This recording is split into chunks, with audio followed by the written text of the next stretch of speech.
Shalom saudaraku terkasih di dalam Kristus.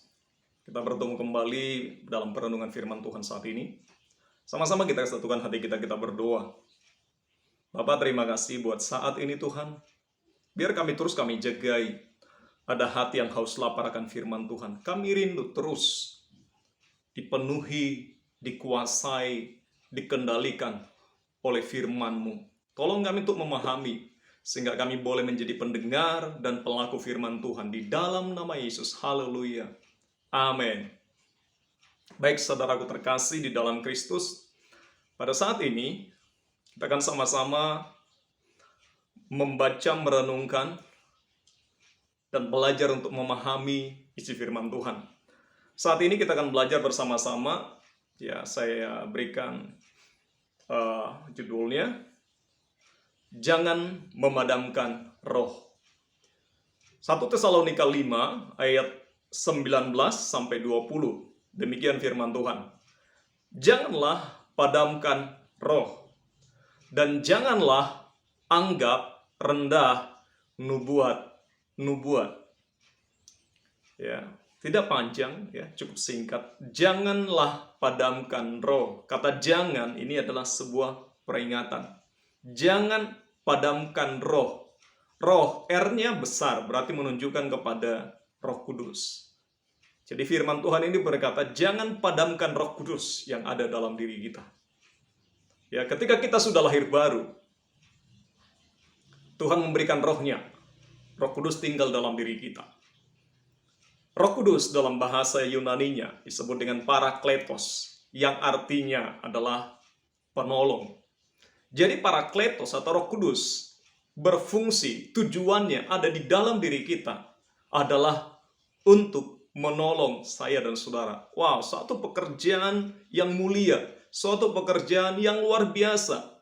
Allah memberikan rohnya, Roh Kudus dalam diri kita untuk menolong kita, untuk berfungsi menjadi baitnya yang kudus, untuk berfungsi menjadi ambasador, duta kerajaan Allah di muka bumi ini.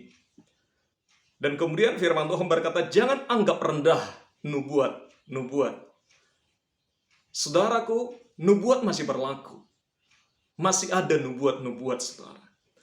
Tuhan masih bisa menyatakan rencananya untuk masa depan. Apa agenda Tuhan untuk kota dan bangsa kita? Tuhan bisa sampaikan kepada hamba-hamba Tuhan. Tuhan bisa sampaikan apa yang akan terjadi 2 tahun, 5 tahun, 10 tahun yang akan datang akan bangsa ini.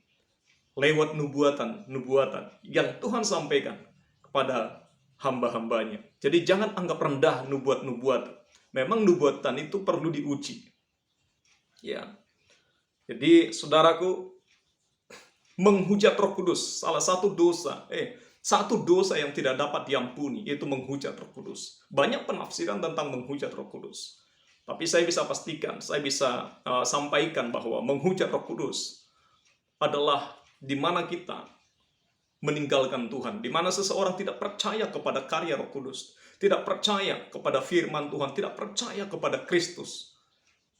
Dalam arti dia menutup hatinya, dia tidak mau percaya kepada pekerjaan roh, pekerjaan firman di dalam hidupnya. Menghujat Roh Kudus adalah dosa yang dilakukan oleh orang yang tidak percaya kepada Kristus. Yang tidak percaya kepada firman Tuhan, tidak percaya kepada pekerjaan Roh Kudus itu sendiri. Jadi dilakukan oleh orang-orang yang tidak percaya. Karena kalau dia percaya, dia tidak mungkin menghujat Roh Kudus. Dia tidak akan mungkin menghujat Kristus. Ya, jadi dilakukan oleh orang-orang yang tidak percaya.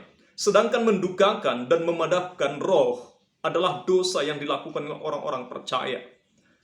Ya, ketika Roh Kudus diberikan dalam diri saya dan saudara, ketika kita lahir baru, kita bisa memadamkan pekerjaan roh itu dalam diri kita. Bagaimana caranya kita bisa memadamkan pekerjaan Roh Kudus, karya Roh Kudus dalam hidup kita sebagai anak-anak Tuhan? Yang pertama, ya, digambarkan bahwa Roh Kudus itu banyak gambaran bahwa dia seperti api. Ya. Dia digambarkan seperti api. Nah, bagaimana cara mematikan api? Yang pertama adalah ketika api tersebut kehabisan bahan bakar yang menjadi sumber bagaimana api tersebut bisa hidup. Contohnya, kalau memasak di dapur ya, pakai kompor gitu ya. Kemudian gasnya habis, otomatis apinya padam. Atau mungkin kalau di kampung yang notabene ya zaman dulu ya, zaman saya waktu kecil, ya dimana memasak itu pakai kayu bakar. Ketika kayunya habis, apinya akan mati. Yang kedua, bagaimana cara memadamkan api? Yang kedua adalah dengan sengaja dipadamkan. Contohnya, kalau kita melihat mungkin ada kebakaran rumah atau kebakaran hal yang lain, bagaimana cara memadamkannya? Disiram pakai air. Ya, disiram pakai air. Kalau mungkin ada kebakaran, contohnya mungkin ada kebakaran kompor atau apa gitu, bisa jadi pakai air yang dibasah, handuk atau kain yang dibasahin yang besar ya. Kalau mungkin apinya masih kecil, ditutup. Api tersebut bisa mati. Atau mungkin kalau kita melihat di pom bensin disediakan pemadam kebakaran, ya ada alatnya gitu. Atau disediakan pasir di sana. Ya disemprot disemprot pakai pemadam kebakaran tersebut, atau dijatuhin pakai pasir atau tanah, api itu akan padam. Nah, ada dua cara itu untuk memadamkan api. Nah, bagaimana hubungannya dengan api yang bisa digambarkan adalah pekerjaan Roh Kudus dalam diri kita? Bagaimana cara memadamkan pekerjaan Roh Kudus atau Roh Kudus dalam diri kita? Yang pertama adalah ketika kita dengan sengaja berhenti berinteraksi dengan Tuhan, berhenti berdoa, tidak lagi berdoa, tidak lagi secara konsisten membaca merenungkan firman Tuhan, ya, tidak ada lagi terhubung dengan Tuhan. Ya, kita sudah mulai menjadikan bahwa ibadah itu hanya sebuah rutinitas belaka, atau membaca firman Tuhan itu hanya sebuah rutinitas belaka. Tidak ada lagi gairah di dalamnya. Tidak lagi excited, tidak lagi bersungguh-sungguh, tidak lagi bergairah mencari Tuhan.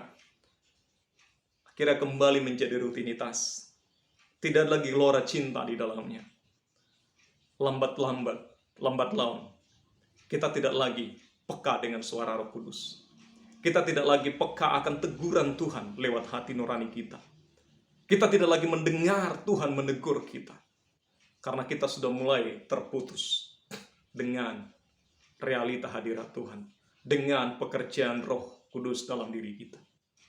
Jadi cara yang pertama memadamkan roh adalah ketika kita mulai berhenti berdoa. Mulai menjadikan doa jadi sebuah rutinitas belaka. Mulai tidak lagi memuji menyembah Tuhan. Ya, maka pekerjaan Roh Kudus, maka Roh Kudus, api Roh Kudus dalam diri kita lama-kelamaan akan padam. Yang kedua, bagaimana caranya memadamkan api Roh Kudus dalam diri kita? Yang kedua adalah hidup di dalam dosa. Ini bisa digambarkan tadi memadamkan api dengan tanah atau dengan semprot langsung padam. Ketika seseorang hidup terus-menerus di dalam dosa, maka Roh Kudus, api Roh Kudus dalam diri kita akan padam. Karena kekudusan dengan kekudisan tidak bisa bersatu. Dosa dan kebenaran itu tidak bisa bersatu. Sama seperti air dan minyak, itu selalu terpisah. Jadi ketika seseorang hidup terus-menerus dalam dosa, dia berbuat dosa, dia tinggal di dalam dosa, dia hidup di dalam kubangan dosa, maka Roh Kudus, api Roh Kudus dalam dirinya akan padam. Karena itu saudaraku yang terkasih, supaya api Roh Kudus tidak padam dalam diri kita, jangan lagi hidup dalam dosa. Bertobatlah. Kalau memang ada dosa-dosa perbuatan kita yang mendukakan hati Roh Kudus, ayo bertobat. Apakah itu perbuatan jahat kita? Apakah itu karakter yang tidak baik? Mungkin banyak hal yang lain. Ayo bertobat Bapak Ibu, saudaraku yang terkasih. Karena Roh Kudus tujuannya adalah menolong kita untuk terhubung dengan Tuhan. Menolong kita mengerti isi hati Tuhan. membuat kita maksimal dalam pekerjaan kita, membuat kita berfungsi sebagai imam di tengah-tengah keluarga kita, dan banyak hal yang lain. Roh Kudus diberikan menjadi penolong buat kita. Puji Tuhan, mari kita berdoa. Bapa, terima kasih Tuhan, tolong kami, Roh Kudus, Parakletos, untuk kami terus mengerti isi hati-Mu, memahami firman-Mu, merenungkan firman-Mu, dan melakukan firman-Mu. Kami percaya Roh Kudus yang di dalam kami lebih besar daripada roh yang tengah-tengah dunia ini. Biar hidup kami terus hidup dipimpin oleh roh, memikirkan hal-hal yang dari roh. Di dalam nama Yesus, kami percaya hal itu terjadi dalam diri kami, dalam nama Yesus. Amin. Puji Tuhan, sampai bertemu kembali, Tuhan berkati.